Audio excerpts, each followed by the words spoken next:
réellement bon. Le Seigneur est vivant, il fait du bien à ses enfants. Gloire à Dieu, gloire à Dieu, gloire à Dieu. Alors la parole de Dieu que nous allons méditer aujourd'hui se trouve entre autres dans 2 Corinthiens chapitre 5. 2 Corinthiens au chapitre 5. Nous lirons le verset 19. On peut commencer par 18. La parole. Et tout cela vient de Dieu, qui nous a réconciliés avec lui par Christ et qui nous a donné le ministère de la réconciliation.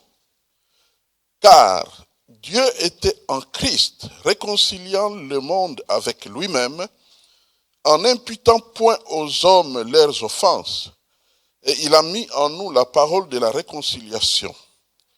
Nous faisons donc les fonctions d'ambassadeurs pour Christ, comme si Dieu exhortait par nous. Nous vous en supplions au nom de Christ, soyez réconciliés avec Dieu. Celui qui n'a point connu le péché, il a fait devenir péché pour nous, afin que nous devenions en lui justice de Dieu. De cette parole, nous retenons comme sujet d'exhortation ce dimanche, ce premier dimanche du mois d'avril 2025, les trésors inépuisables de la croix. Les trésors inépuisables de la croix. Prions le Seigneur. Notre Dieu, nous t'invoquons afin que nous puissions nous exposer à ta parole. Que par le Saint-Esprit, tu parles à chacun de nous. Que par le Saint-Esprit, tu expliques, tu décortiques, que tu nous aides à saisir les profondeurs des mystères qui sont parfois difficiles de comprendre sur le plan humain, mais que tu peux rendre disponibles, accessibles par ton esprit. Rencontre donc chacun de nous, fais du bien à nos âmes, parle-nous, ô Dieu vivant, au nom de Jésus. Amen. Dès qu'on entre dans le mois d'avril, la plupart des églises évangéliques dans le monde commencent déjà à parler de Pâques.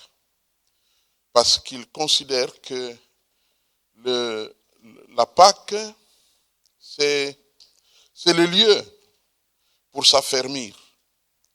C'est le lieu pour rencontrer Dieu. C'est le lieu pour être avec Dieu de façon particulière.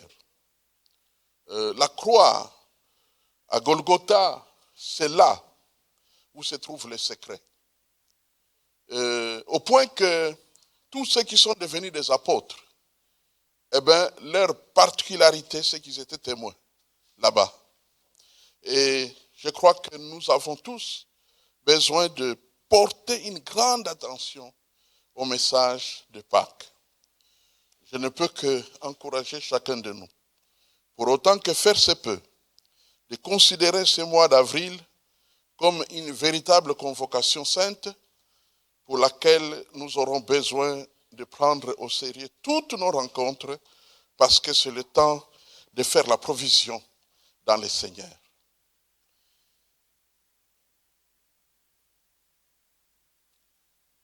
Les trésors inépuisables de la croix. Nous avons vu dans le fond de la vie chrétienne, c'était le sujet du dimanche passé, le fond de la vie chrétienne. Nous avons donc appris que Jésus a pris notre place à la croix en devenant le seul coupable de tous les péchés du monde. Il les a pris sur lui volontairement. C'était la volonté de son Père, c'était sa volonté à prendre sur lui notre condamnation, afin que la grâce de Dieu, afin que la miséricorde de Dieu, afin que le pardon de Dieu pour les péchés que nous avons commis soit accessible, soit disponible. Et dès ce moment, le regard de Dieu avait changé. Dès que Jésus avait accompli l'œuvre de la croix, le regard de Dieu, nous l'avons vu, avait changé envers les pécheurs qui croient résolument en Jésus pour le pardon de leurs péchés. Mais tout ne s'arrête pas là. Tout ne s'arrête pas là. Il y a d'autres nombreux trésors qui sont liés à la croix et nous devons les connaître car tous sont donnés pour notre équipement spirituel. Nous avons un Dieu bon, un Dieu qui a tenu à ce que nous soyons forts, nous persévérions avec succès, nous avancions avec succès. Notre Dieu est vraiment bon. Au fait, il est comme un professeur qui donne cours et quand il voit que l'examen s'approche, il prend tout son temps à réviser les matières, à réviser de telle manière que même les élèves les plus faibles soient capables de se retrouver. S'ils n'ont pas compris pendant l'année, au moins qu'ils comprennent en ce moment-là. C'est comme ça que Dieu fonctionne au sujet du salut. Nous avons un bon Dieu, vraiment un bon Dieu. Seulement, le problème, comme vous le savez, souvent les hommes aiment un peu essayer d'injecter sur Dieu leur méchanceté, comme si Dieu était tellement méchant qu'il est déterminé à envoyer des gens en enfer. C'est pas ça le but de notre Dieu. Le Dieu de la Bible est un sauveur. Le Dieu de la Bible, vous avez entendu la phrase centrale de la Bible? Car Dieu a tant aimé le monde qu'il a donné son Fils unique, afin que quiconque croit en lui ne périsse point, mais qu'il ait la vie éternelle. Voilà le cœur de notre Dieu. C'est celui-là le cœur de notre Dieu. Et nous ne pouvons pas avoir un autre cœur. Soyez saints car votre Père est saint. Et la Bible d'ajouter, soyez miséricordieux, car votre Père est miséricordieux. Justement, cet amour de Dieu s'exprime au travers de sa miséricorde. Quand il n'impute pas aux pécheurs leurs péchés, c'est ça la miséricorde de notre Dieu. Et nous devons être miséricordieux comme notre Père est miséricordieux. Le problème, c'est que chez les hommes, même chez les chrétiens, il y a si peu de miséricorde. Il y a si peu de miséricorde. C'est comme si nous n'étions pas les fils et les filles de notre Père céleste. Il faut que ça change. Et justement, de temps comme ceci, où nous nous approchons de la croix, nous pouvons vraiment nous équiper pour que l'évangile qui nous sauve produise les effets qui continuent à se manifester et qui expriment la bonté de notre Dieu.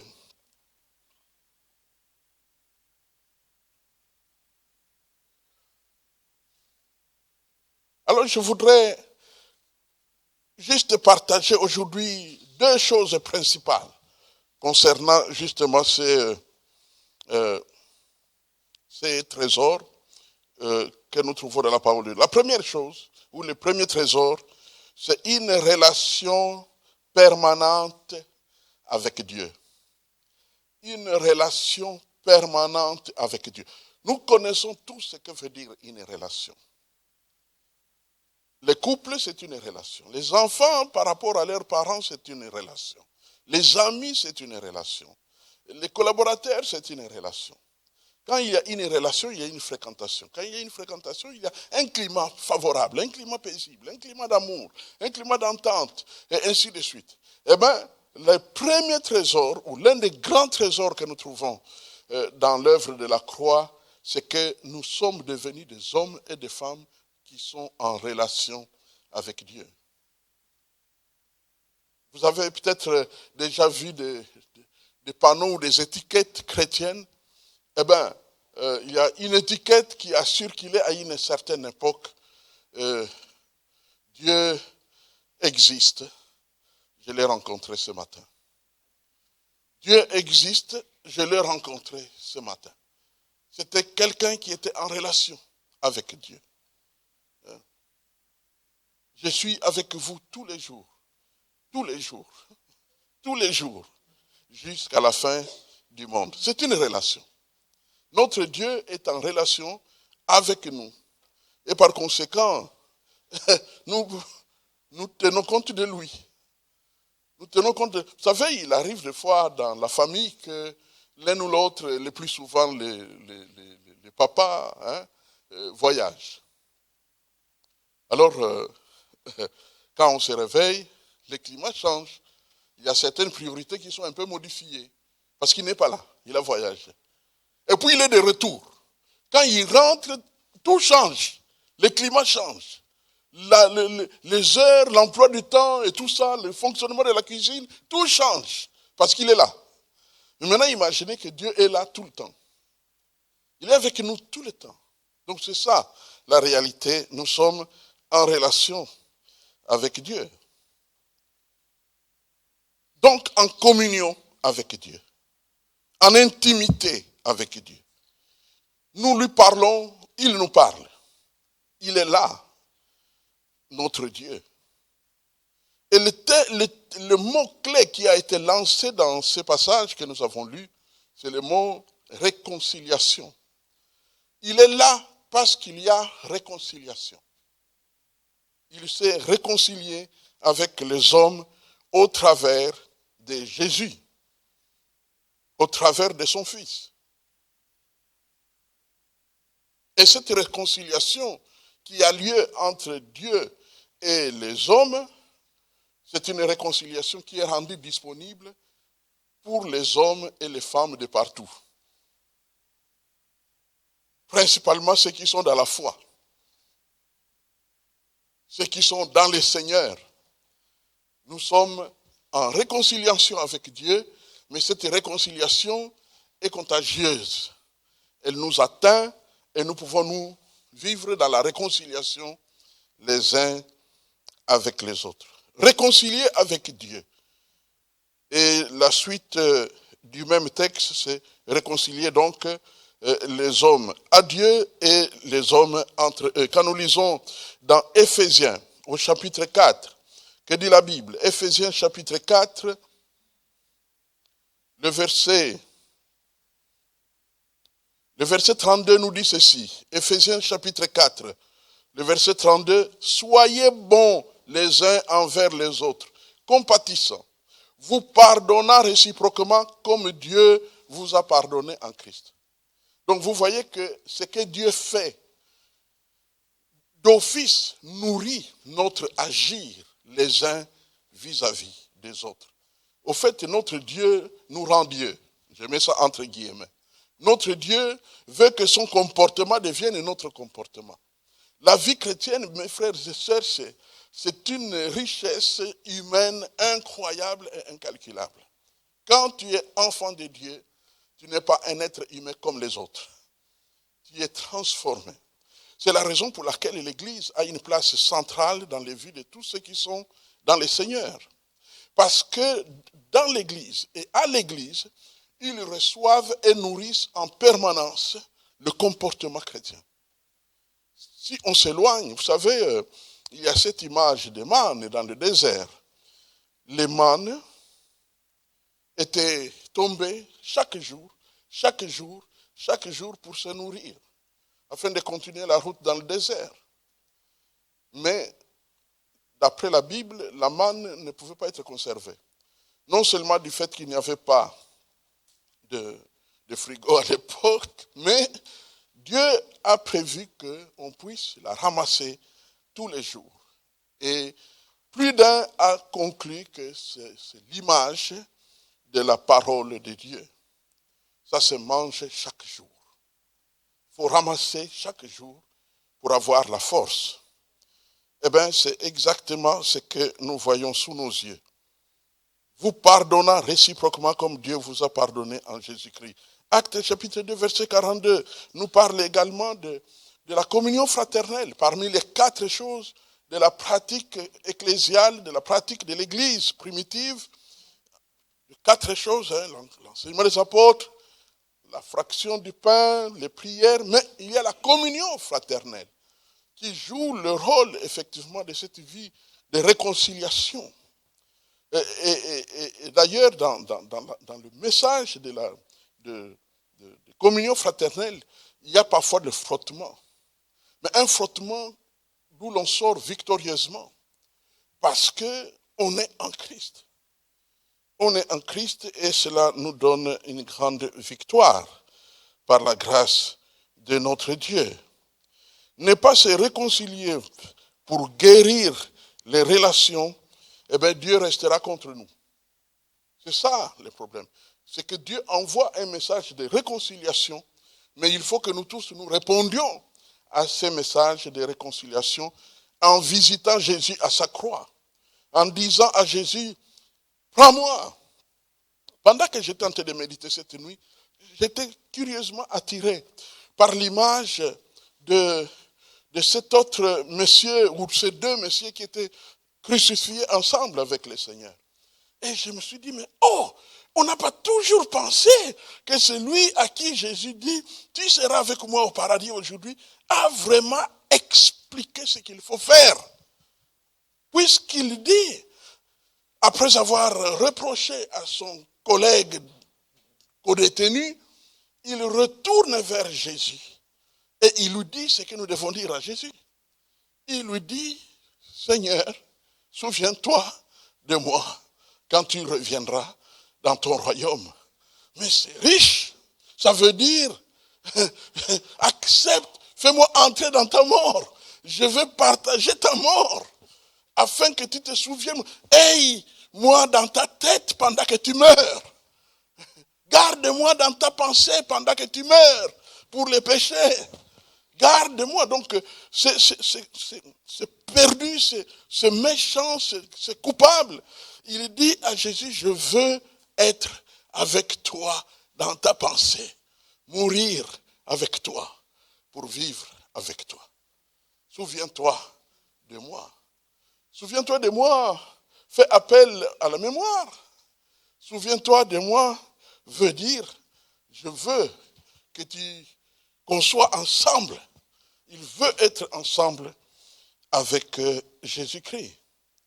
Le Christ, notre propitiation, de ce mot assez vieux qui veut tout simplement dire que c'est par Christ que Dieu devient propice.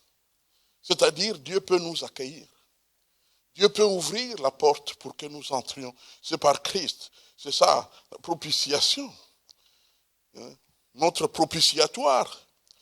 Christ, notre propitiatoire, donc, passe par un Dieu qui exprime son mécontentement, au point que pour un temps, il étouffe son amour. Le mécontentement de Dieu vis-à-vis de Jésus, c'est-à-dire lorsqu'il détourne le visage et il ne retourne pas. Christ a crié, mon Dieu, pourquoi m'as-tu abandonné? Mais la Bible ne nous dit pas, alors le Père revint vers le Fils. Non, jusqu'à ce que la mort s'en suive. Jusqu'à ce que la mort s'en suive. Ça montre jusqu'à quel point Dieu est mécontent des pécheurs. C'est là où Dieu montre, s'il peut même se détourner de son propre Fils, parce qu'il est couvert des péchés des hommes de la terre, et il se détourne, ça montre que nous ne devons jamais, ni de près, ni de loin, faire croire que Dieu tolère les péchés. Il reste mécontent. Il détourne le visage de son propre Fils, le Saint Jésus, mais il détourne le visage. On comprend que tous ceux, une fois Jésus est mort, et que Dieu change de pensée par rapport à tous ceux qui croient en Jésus-Christ, eh bien tous ceux qui ne vont pas à Jésus pour faire l'alliance avec Jésus dans sa mort, ces gens-là font encore face au mécontentement de Dieu. C'est la raison pour laquelle il y aura l'enfer. C'est la raison pour laquelle il y a le devoir d'annoncer l'évangile, d'expliquer aux hommes. Vous savez, moi je suis très réservé. Mais je vais utiliser un témoignage, mais en manifestant ma réserve.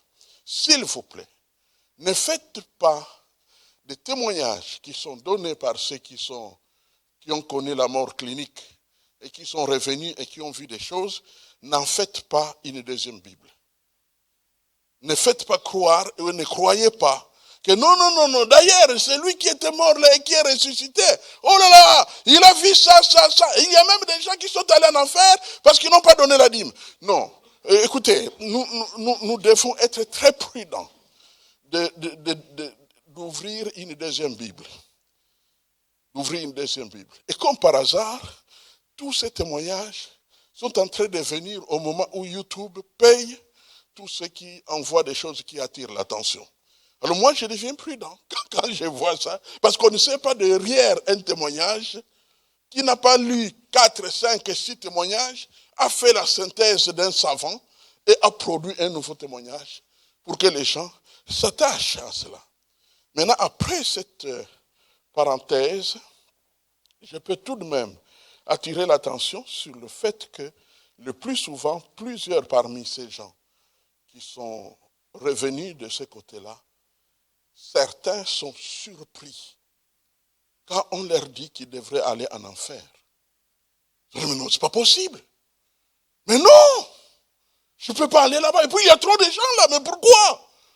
Il y a des gens qui discutent avec Dieu parce qu'ils sont étonnés que les gens aillent en enfer. Pourquoi on nous envoie en enfer? De quoi sommes-nous coupables? Je n'ai jamais reçu une convocation de la police quand j'étais vivant pour dire, voilà, on te reproche ceci ou cela. Je ne suis jamais allé au palais de justice pour un procès. J'étais un homme honnête, un citoyen honnête qui payait ses impôts. Et vous voulez m'envoyer en enfer. C'est là où se trouve le problème. Les hommes de cette terre ne comprennent pas que les choses qui viennent et que Dieu donne sont des choses à prendre très au sérieux. Je vais vous dire une chose. Vous savez que le pays d'Europe s'appelle le pays chrétien. Alors, si vous dites que vous êtes d'un pays chrétien, je vous informe, moi qui ai étudié chez vous la Bible pendant tant d'années, que si vous êtes chrétien, je vous conseille de connaître votre Bible. Je crois que chez vous, on dit que nul n'est supposé ignorer la loi. C'est-à-dire que tu ne peux pas, quand on t'attrape dans une affaire, que tu ne savais pas que c'était mauvais, tu ne peux pas dire, mais non, moi je ne savais pas que c'était mauvais. Nul n'est supposé ignorer la loi. Eh bien, puisque vous vous appelez pays chrétien, je vous donne un conseil gratuit. Lisez votre Bible. Vous lisez des bouquins et des bouquins. Vous avez vidé la majorité des volumes de Molière et beaucoup d'autres. Alors je vous conseille, il y a un volume que je vous conseille principalement par où commencer. Ça s'appelle le Nouveau Testament. Le premier livre de ces livres-là s'appelle Matthieu. Et le dernier s'appelle Apocalypse ou Révélation. Lisez-les attentivement pour que vous ne soyez pas surpris. On a fait des enquêtes. On a interrogé des milliers de gens en Europe en leur posant la question la plus simple. Que savez-vous de Jésus? Certains ont répondu, Noël, les petits enfants, Noël dans la crèche. D'autres ont dit, c'est quoi, les fils de Père Noël? Et des gens donnaient des réponses les plus surprenantes les unes après les autres. Tellement on a renvoyé à l'oubliette les messages de l'évangile. Connaissez-les. Il y a quelqu'un qui a été envoyé par le Dieu d'amour pour prendre notre place à la croix. Parce que nous sommes pécheurs. Personne n'est capable de régler son problème de péché. C'est impossible. Personne.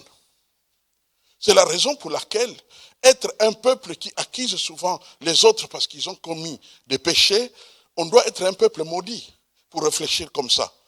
Parce que tous ont péché. La Bible, au fait, on prend son ignorance et on l'affiche comme le moyen ou la manière de vivre de tout le monde. C'est catastrophique. Tous ont péché et sont privés de la gloire de Dieu. Personne ne peut régler les problèmes de ces péchés. Et il fallait que quelqu'un d'autre paye. C'est un peu comme cette dame dont le mari avait souscrit ce qu'on appelle assurance vie. Il a souscrit une assurance vie et alors, le moment venu, il est mort. Mais la dame, comme elle ne s'était pas trop intéressée à cette assurance vie, ne savait pas trop quoi faire. Elle a juste regardé dans les listes de son mari, des défunts, et il a constaté qu'il payait une somme pour l'assurance vie tout le temps. Sauf qu'elle n'avait plus assez d'argent pour continuer à payer l'assurance vie de son mari. Alors finalement, elle est allée à la société d'assurance pour leur dire, écoutez monsieur, moi, mon mari est déjà mort et je ne sais plus continuer à payer l'assurance vie et qu'il avait souscrit. Et les gens étaient étonnés. Ils ont dit, mais non, ça ne se passe pas comme ça, madame. Maintenant qu'il est mort, c'est toi qui bénéficies de ce qu'elle a gardé, qu'il a payé, de ce qu'il a gardé pour l'assurance vie. En d'autres termes, ce n'est pas vous qui payez, mais c'est nous qui vous payons à partir de maintenant. Donc maintenant, remplis ce formulaire, tu vas recevoir chaque mois de l'argent venant de l'assurance vie de votre mari. Voilà ce que Jésus a fait pour nous sur la croix. Il a payé pour nous, et maintenant que lui est mort et qu'il est ressuscité, il se retrouve au ciel comme inspecteur de l'application de ce qu'il a payé pour nous. Il est lui-même notre avocat. Il est lui-même pour vérifier, pour s'assurer que tous ceux qui comptent sur lui, tous ceux qui se donnent à lui, aient le chemin, aient la vérité et aient la vie dont ils ont besoin. C'est cela le chemin de la vie. Et bien aimé, la foi chrétienne, telle qu'on nous la donne, elle est accessible. Elle est accessible. Nous avons la responsabilité de s'y attacher et de coller à cette merveille.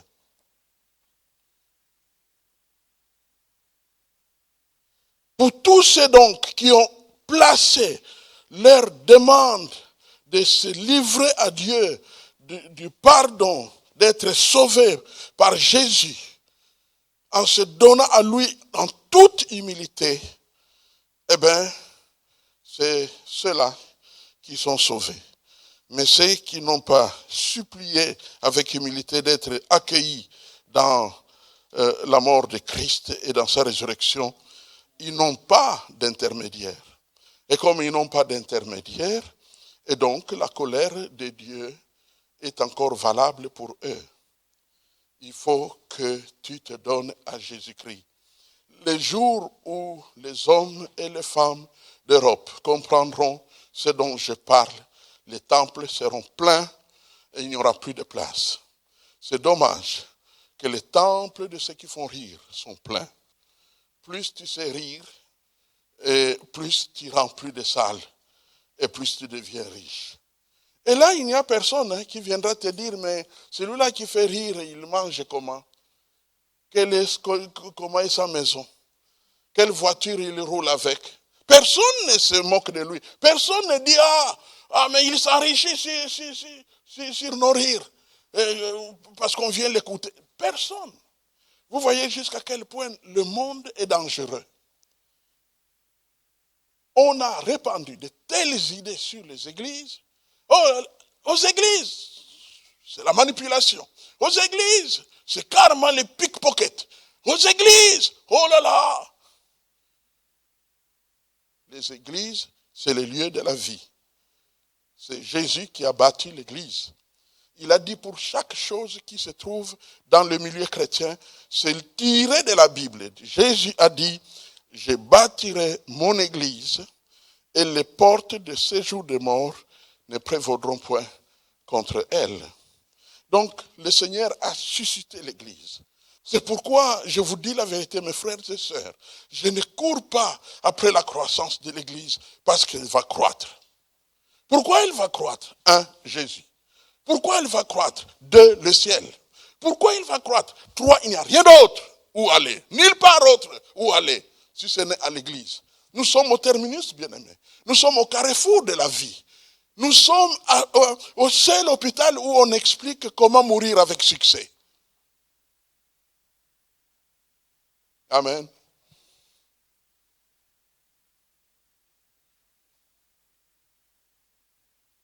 Auparavant, on devrait offrir des holocaustes.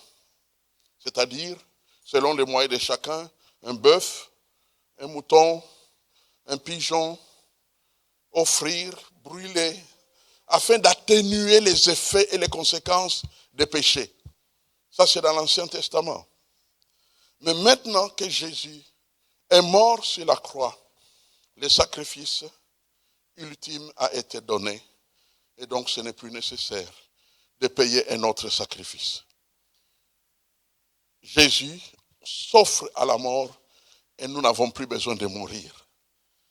Nous n'avons plus besoin de mourir car Jésus s'est offert à notre place.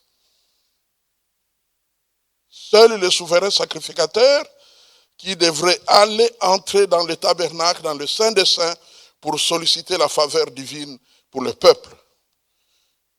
Et la mise en pratique de lois s'imposait également à cette époque. Mais maintenant, parce que Christ a offert sa vie, eh bien, nous voilà sauvés, nous voilà libérés. Nous pouvons travailler avec Dieu, principalement dans le domaine, puisqu'il est question d'une relation et réconciliation. Eh bien, maintenant, mon frère, ma soeur, tu peux travailler avec Dieu au quotidien. Principalement dans le domaine de la prière. Quand tu fermes les yeux, que tu parles à Dieu, il t'écoute. Vous savez qu'à une époque donnée, lorsque certaines campagnes d'évangélisation étaient données, nous avons même repris cette scénette dans l'église internationale de Bruxelles, il y a de nombreuses années en arrière, où on a mimé le Notre Père. Et le plus souvent, malheureusement, beaucoup de prières se font sans trop attendre que Dieu écoute. Au point que celui qui joue le rôle du chrétien dans cette scénette, quand il dit « Notre Père qui es aux cieux », oui. Quand il entend « oui », il dit « Qu'est-ce que c'est ?» Mais tu m'as appelé, tu as dit « Notre Père qui es aux cieux », c'est moi. Oh, non, moi j'ai prié. Oui, mais tu t'es adressé, vous comprenez. Beaucoup de prières, malheureusement, souffrent de ce genre de choses, où on prie sans trop attendre quelque chose, sans trop attendre une réaction. Mes frères et sœurs, la foi veut dire qu'on est sûr que celui à qui on parle nous écoute. Au fait, tu devrais être plus attentif quand tu parles à Dieu que quand tu parles à un être humain qui peut ou ne pas tenir compte de ce que tu lui dis. Dieu est attentif aux prières de ses enfants. Quand la Bible dit, la barrière est ôtée, vous pouvez venir, nous pouvons collaborer, nous sommes réconciliés. Celui qui parle s'appelle Dieu qui ne ment point. Et nous devons lui faire confiance. Quand tu fermes les yeux et que tu pries, Dieu t'écoute. On comprend pourquoi, à ces époques du temps de la fin, je ne sais pas si vous avez découvert qu'un grand nombre de choses, soit que nous prêchons, que nous pratiquons dans cette église, sont faites partout ailleurs. Et vous vous dites, mais tiens, est-ce qu'ils se sont entendus? Pas du tout. Ça s'appelle l'esprit du temps de la fin. L'esprit du temps de la fin touche tous les coins du monde au même moment. Ce n'est pas étonnant que tu entendras une prédication qui est donnée quelque part et tu te dis, mais c'est ce que nous avons entendu à l'église. C'est ça l'esprit de la fin. Alors quand tu entends dire, c'est maintenant la chaîne de prière. Mais pourquoi la chaîne de prière? C'est parce qu'elle nous permet d'abord de fréquenter Dieu en permanence, mais aussi nous verrons d'autres raisons qui vont suivre dans la deuxième partie, parce que les temps de la fin sont difficiles et il faut en permanence être en contact avec Dieu. L'esprit de prophétie est maintenant là. Ne courez pas vers des assemblées où on vous a dit que là-bas on prophétise. Parce que l'esprit de prophétie est partout. Il est dans ta maison. Il est partout. Dès que tu touches un sujet, si tu es vraiment dans l'esprit de prière, dès que tu touches un sujet quelconque, directement, pouf, il y a une parole de Dieu qui descend. Dieu te parle. Parce que l'esprit de prophétie est très actif à ce temps de la fin. Pourquoi? Parce qu'il guide ses enfants. Il guide ses enfants. Vous avez entendu ce témoignage? Je l'avais donné une fois. Ça se passe dans l'un de ces pays qui avait connu le tsunami, qui a fait des ravages. C'était, comme vous le savez, que c'était un jour de Noël. Et ce soir-là, en fait dans la semaine, le pasteur téléphone aux membres en leur disant: j'ai une conviction que cette fois-ci, le jour de Noël, nous allons passer ça à la montagne. À la montagne, là en face, nous allons adorer le Seigneur, nous allons louer le Seigneur. Comme nous aurons la vision sur la cité, ça va nous permettre de vraiment prier pour notre cité. Et ils sont montés. N'ont péri que les chrétiens qui n'ont pas écouté la parole du berger. Ceux qui ont dit: les temples est là, pourquoi encore aller dans la forêt? Vous savez qu'il y a des gens qui sont sages à leurs propres yeux, dit la Bible. Et alors, ils ont suivi leur sagesse et ils ont péri. Certainement, s'ils étaient nés de nouveau, ils sont allés au ciel. Mais certainement, quand ils sont arrivés à la porte, on leur a dit: comme vous n'êtes pas montés à la montagne, on ne savait pas quoi faire pour vous. Alors vous avez péri avec ceux qui ne... C'est ça, la réalité que Dieu veut que nous puissions comprendre. C'est ça la réalité. Alléluia. Le Seigneur est bon et le Seigneur n'abandonne pas ses enfants. Gloire à Dieu. La deuxième partie et la dernière, c'est: nous trouvons parmi les trésors que nous trouvons à la croix la délivrance et la guérison. Notez, la délivrance et la guérison. Dans le fait de croire en Jésus pour lui donner notre cœur, afin que nous ayons le pardon de nos péchés, eh bien, dans le même croire, il y a la délivrance et il y a la guérison. Lisons dans 1 Pierre chapitre 2, que dit la Bible? 1 Pierre chapitre 2, le verset 24 nous dit ceci. Pour aller jusqu'au verset 25. Lui qui a porté lui-même nos péchés en son corps sur le bois, afin que, morts au péché, nous vivions pour la justice. Lui, par les meurtrissures duquel vous avez été guéris. Car vous étiez comme des brebis errantes. Mais maintenant, vous êtes retournés vers le pasteur et le gardien de vos âmes. Vous avez remarqué au verset 24, lui qui a porté lui-même vos péchés, n'est-ce pas? Il a porté sur son corps, afin que, mort au péché, vous viviez pour la justice. Lui, par le meurtrissure duquel vous êtes guéris. Donc, il y a la guérison, comme vous le voyez. Il y a la guérison et il y a la délivrance. Mort au péché, c'est la délivrance par rapport au péché. Mort au péché. Qu'est-ce que nous notons? Nous notons qu'il y a une mort au péché, en sorte qu'il y a une victoire dans notre marche avec le Seigneur. Mais comment comprendre cet esprit, cette pensée de mort au péché? Au fait, ça veut tout simplement dire que lorsque nous donnons notre vie à Jésus-Christ, nous regardons ailleurs. Nous regardons vers Jésus. Nous pensons à Jésus. Nous sommes à l'église. Nous sommes avec les sauveurs. Nous ne sommes plus de l'autre côté. Nous ne sommes pas au dancing. Nous ne sommes pas là-bas où on est en train de faire des choses qu'il ne faut pas faire. Nous sommes à l'église. Donc, on est comme mort par rapport à cela.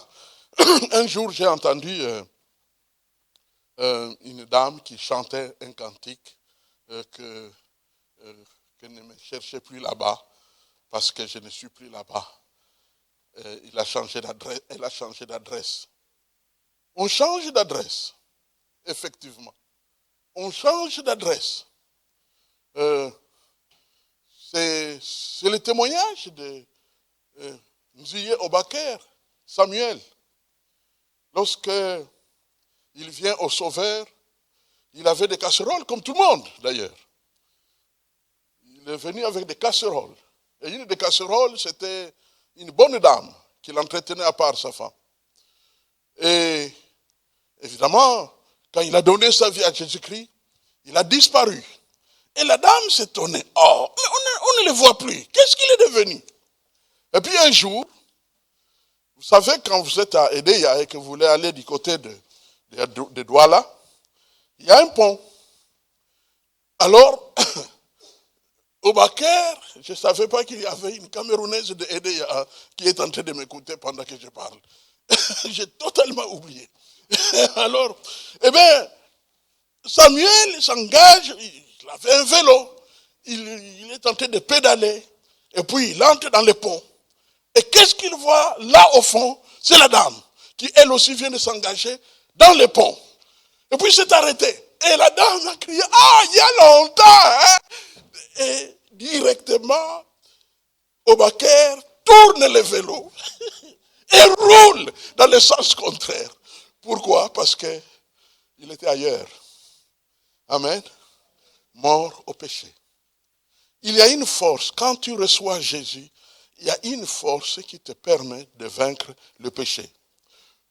Tu ne seras pas parfait, je te préviens. Mais tu seras capable de remporter beaucoup de victoires. Beaucoup de victoires.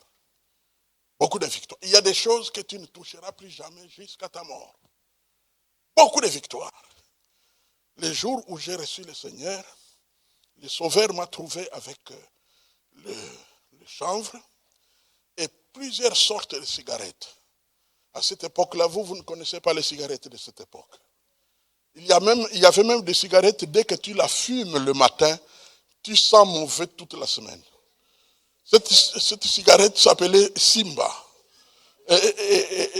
Et donc, le manque d'argent pour la jeunesse était tel qu'on achetait le moins cher. Et Simba était le moins cher. Nous sentions très mauvais. Et puis je reçois Jésus-Christ. Que s'est-il passé? Je ne peux pas vous expliquer. Que 40 ans après, je n'ai plus touché ni cigarette, ni chanvre. Que s'est-il passé? Je ne peux pas vous expliquer. J'étais ailleurs. Amen. Mais il y aura des moments où une colère peut encore te prendre. Je ne vais pas maintenant je ne suis pas au confessionnal pour que je commence à donner tous mes péchés, comme veulent les gens de YouTube et les réseaux sociaux. Ils veulent que tu puisses leur raconter tout ce qui te concerne pour qu'ils te tuent.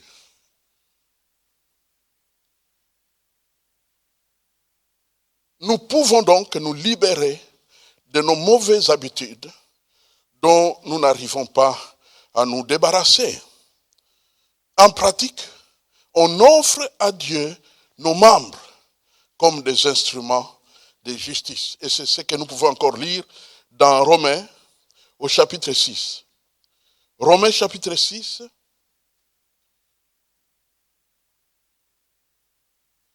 Le verset 13 nous dit ceci. Ne livrez pas vos membres au péché comme des instruments d'iniquité, mais donnez-vous vous-même à Dieu comme étant vivants, de mort que vous étiez, et offrez à Dieu vos membres comme des instruments de justice. Offrez à Dieu votre bouche comme un instrument de justice. Offrez à Dieu vos yeux comme un instrument de justice. Offrez à Dieu vos mains et vos bocs comme des instruments de justice. Offrez votre langage à Dieu comme un instrument de justice pour édifier ceux qui t'écoutent, et ainsi de suite. C'est ça, c'est que Dieu veut. Et il le rend possible lorsque nous donnons notre vie à Jésus-Christ. Il y a une puissance qui se dégage du Sauveur, qui nous touche et qui nous rend capables de remporter toutes sortes de victoires dans le Seigneur. Dieu, alors dans la suite, va faire échec à Satan. Il va faire échec aux méchants qui voudront nous punir socialement, nous punir physiquement pour les péchés pour lesquels Jésus est déjà mort. Vous avez constaté dans la vie, dans votre vie, parfois c'est faux, parfois c'est vrai, Satan veut te punir, il tient à ce que tu payes pour ton péché. C'est comme ça qu'il travaille, Satan. Mais pas seulement lui, même les méchants, les ennemis, vos ennemis. Ils veulent que vous puissiez payer pour vos péchés. Pour que Jésus, la mort de Jésus, soit vaine par rapport à vous.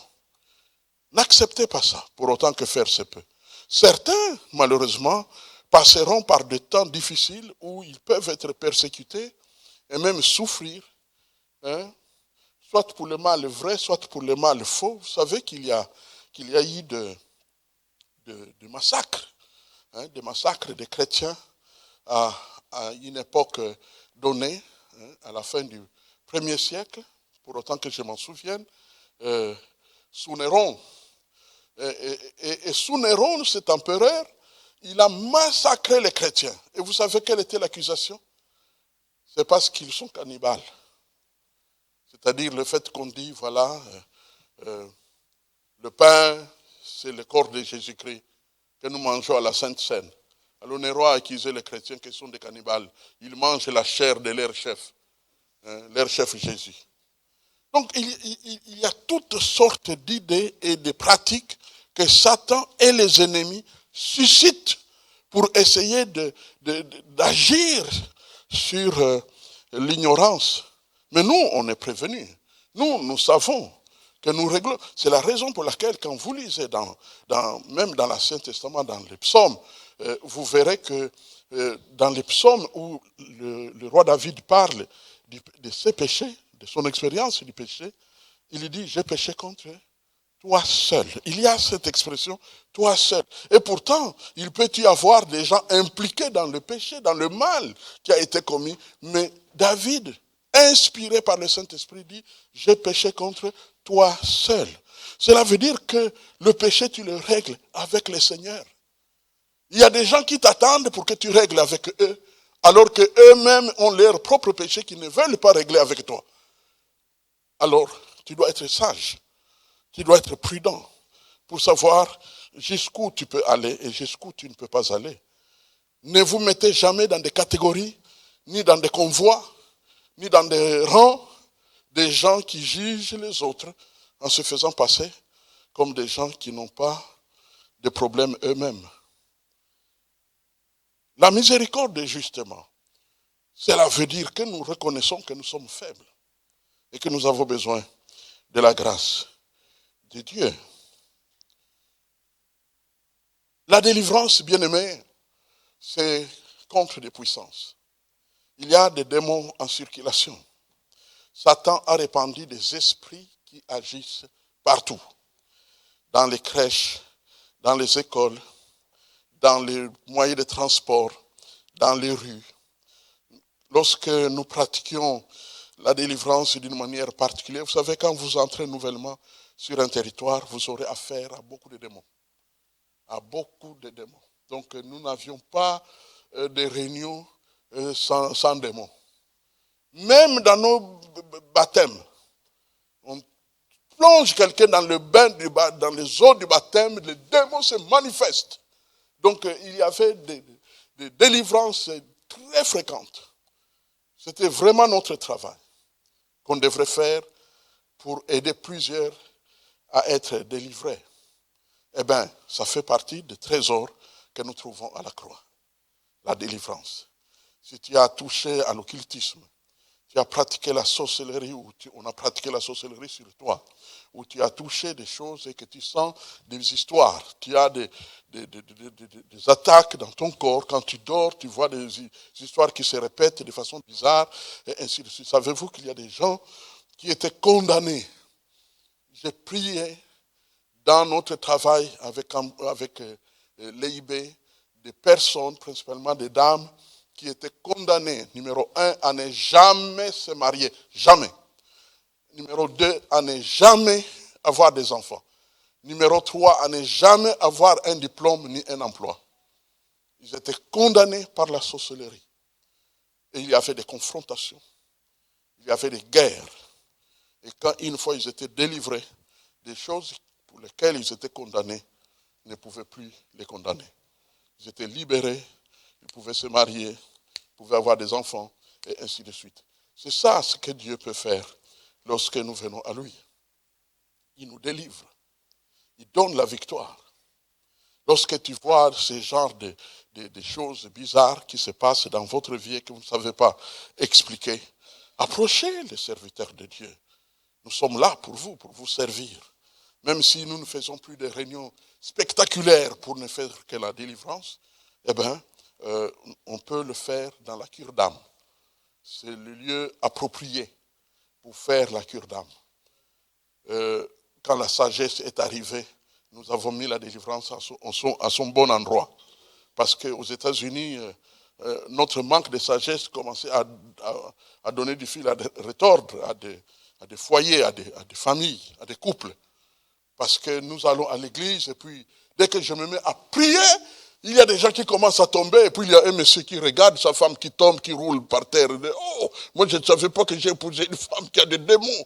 Et nous, on croit que c'est Dieu qui est en train d'agir, et puis nous bénissons le Seigneur, les chaînes sont brisées, mais quand elle rentre à la maison, donc toi tu avais des démons, c'est pourquoi nous avons des problèmes dans les couples.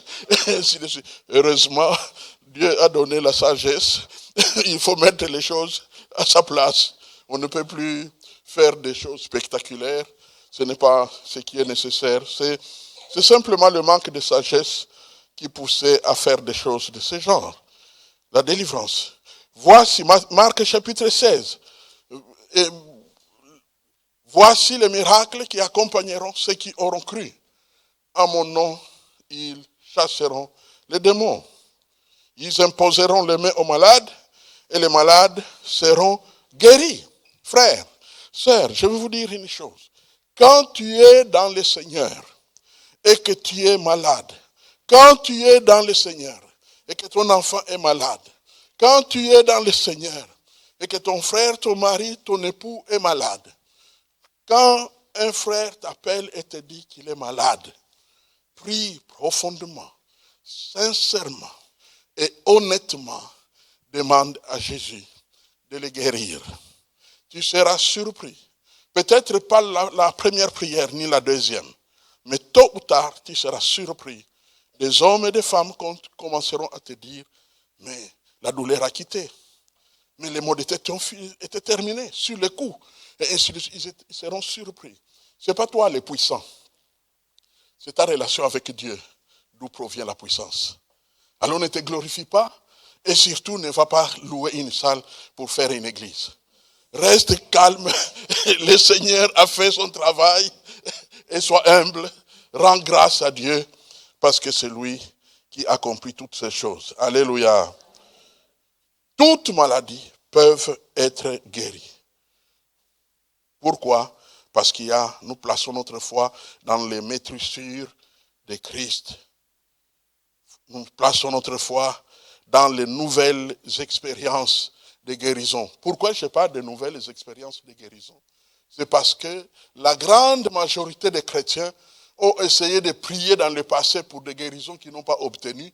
Alors c'est devenu comme des liens qui les ligotent et les empêchent de prier avec foi quand ils sont malades aujourd'hui. Parce qu'ils se souviennent toujours, et ça c'est le travail du diable, vous savez. Il vous rappelle qu'il y a 1 an, tu étais malade, tu as prié, il n'y avait rien. Et maintenant tu veux encore prier, arrête. Et toi tu écoutes ce mensonge. Non. La foi se renouvelle jour après jour. Quand tu pries maintenant, c'est comme si tu n'as jamais prié pour une délivrance. Comme si tu n'as jamais prié pour une guérison. Chaque jour où tu pries, c'est comme un recommencement avec le Seigneur. C'est comme ça que Dieu travaille pour la gloire de notre Dieu.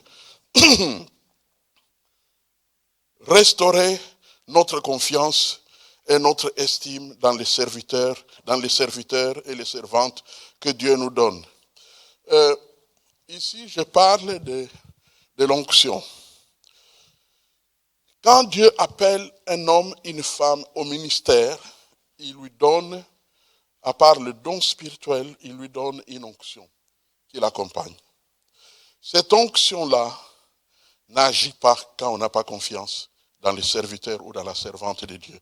En d'autres termes, suivez très bien, un serviteur de Dieu peut aller à Anvers, il prie pour les malades, et plusieurs sont guéris. Le même serviteur, avec la même onction, vient à Bruxelles, il prie pour les malades, aucun malade n'est guéri. Quel est le problème? L'onction. L'onction n'accepte pas le manque de confiance dans l'homme ou la femme qui prie pour les malades. Je répète, l'onction ne tolère pas le manque de confiance dans l'homme ou la femme qui prie. Si tu as des idées biaisées, simples, basses sur l'homme qui prie pour toi, tu perds ton temps. L'onction n'agira pas. Pourquoi? Parce que l'onction sonde tout. L'onction est intelligente. L'onction, c'est impossible de manquer confiance dans un serviteur et en même temps croire que quand il va prier pour moi, je serai guéri. C'est impossible. Ça s'exclut mutuellement. C'est la raison pour laquelle vous devez vous protéger par rapport à votre confiance dans les serviteurs, surtout dans le contexte de l'Église. Car le contexte de l'Église, c'est un peu comme un mariage. Hein.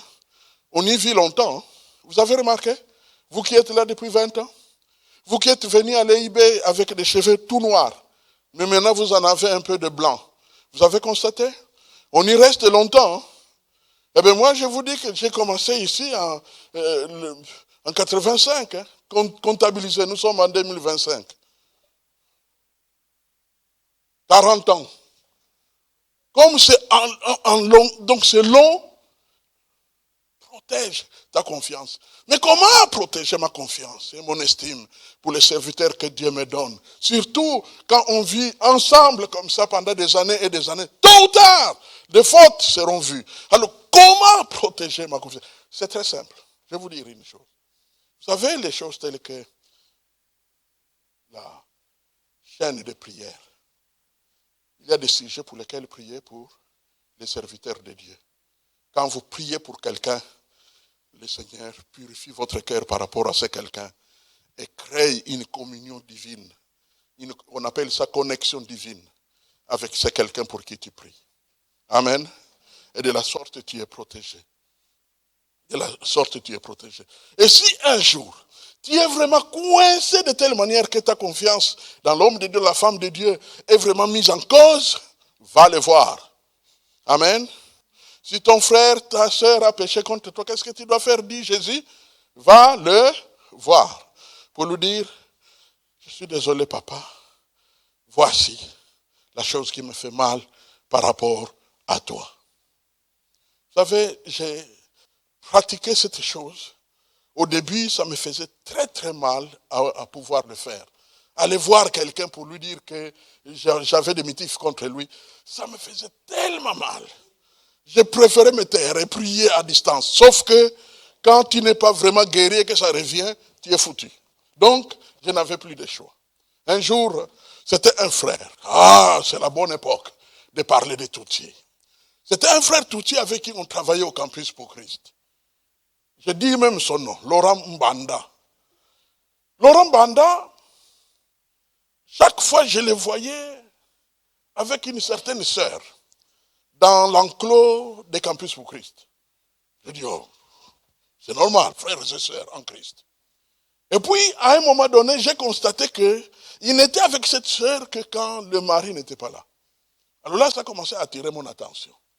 Oh, quand le mari n'est pas là, lui est avec elle. Ok. Et puis, une fois, 2 fois, 3 fois, 4 fois, j'ai dit, ah non, il n'est pas sérieux, ce frère. Et chaque fois que je le voyais, il est fort. Chaque fois que je le voyais, il est fort. Et puis un jour, tu sais, quand tu pries, c'est là où la vérité tombe sur la table. Et le Seigneur me dit, ah, il est vraiment fort. L'Esprit peut te parler. Ah, il est vraiment fort. Et là, j'étais pris au piège.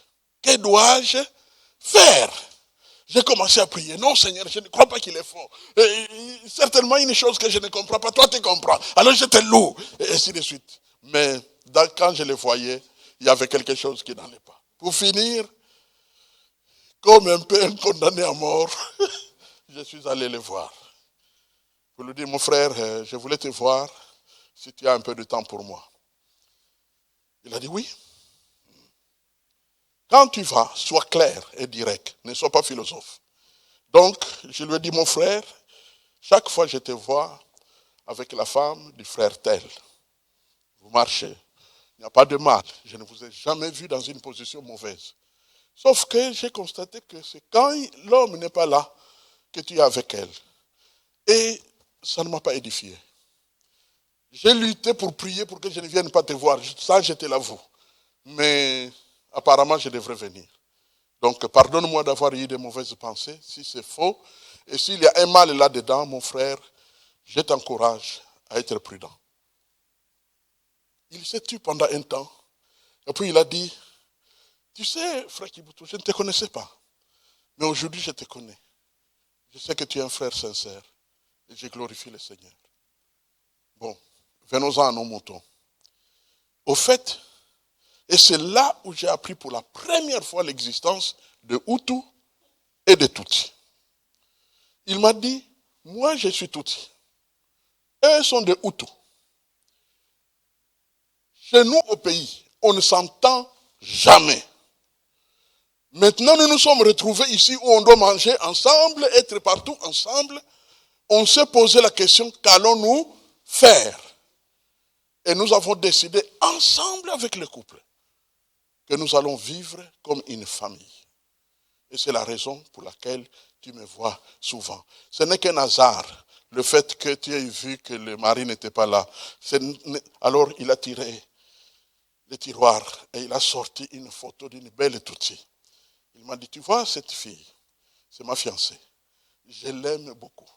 Donc je ne suis pas prêt à prendre la femme d'autrui quand le monsieur sort. Je ne sais même pas à quel moment il va revenir. Non, non, je me contente de ma fiancée. Et j'étais totalement délivré, totalement délivré. J'avais même honte un peu, mais totalement délivré. Et nous avons prié pour remercier le Seigneur. Et c'est là où j'ai compris que quand il y a quelque chose dans le cœur, ne joue pas au champion. Va trouver ton frère et règle. Savez-vous, les plus grands amis dans le Seigneur sont nés dans de telles rencontres comme celles que j'ai eues avec Laurent Banda.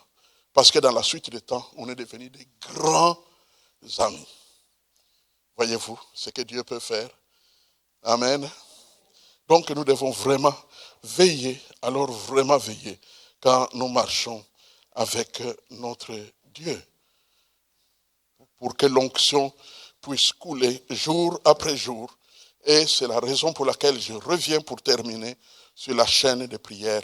Approchez notre frère Noël et notre sœur Mabichi, Hélène, qui sont là, et, pour que vous puissiez prendre place dans le calendrier de la semaine.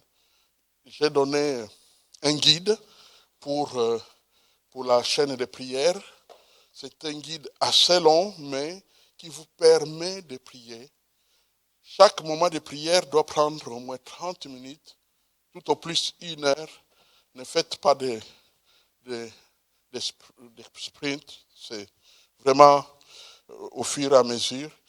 Il y a plusieurs sujets, au moins 19, et installez-vous dans la chaîne de prière parce que Dieu, dans le temps de la fin, nous demande à fortifier nos genoux et à nous battre parce que Dieu veut faire de grandes choses.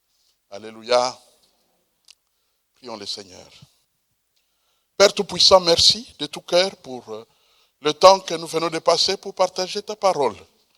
Merci pour la lumière que tu donnes à tes enfants, pour que nous soyons éclairés, éclairés pour te suivre, éclairés pour t'honorer, éclairés surtout pour être dans la victoire. Seigneur Jésus, l'évangile est disponible et nous voulons te demander de nous donner la grâce de voir des hommes et des femmes de nos familles, des hommes et des femmes de notre connaissance, des hommes et des femmes que nous avons croisés d'une manière ou d'une autre dans le train de la vie. Que tous ces gens viennent à te connaître, viennent à marcher avec toi. Pourquoi pas marcher avec nous ensemble dans ton Église. Seigneur notre Dieu, merci pour ce trésor que tu donnes, principalement le trésor d'une relation quotidienne avec toi. Papa, merci. Tu nous accueilles dans une relation de chaque jour. Tu nous parles, nous te parlons. Nous te parlons, tu nous parles. Tu manifestes clairement ta présence en sorte que nous sommes éveillés. Ton esprit de prophétie nous aide à comprendre les temps qu'il fait, quelles décisions prendre, quelle direction prendre, comment nous comporter. Père, merci pour toutes ces lumières que tu rends disponibles à ton peuple honnête et sincère qui s'approche de toi d'un cœur sincère dans la foi. Ô Dieu vivant, merci pour le travail que tu vas accomplir. Alléluia. Seigneur, agis au milieu de nous, car chez nous, c'est chez toi. Que ta volonté soit faite parmi nous de maintenant à jamais, aussi bien dans ton Église que dans nos familles, dans le travail, dans les projets et même dans les nations. Nous accueillons ta présence, car ton peuple est dans la nation.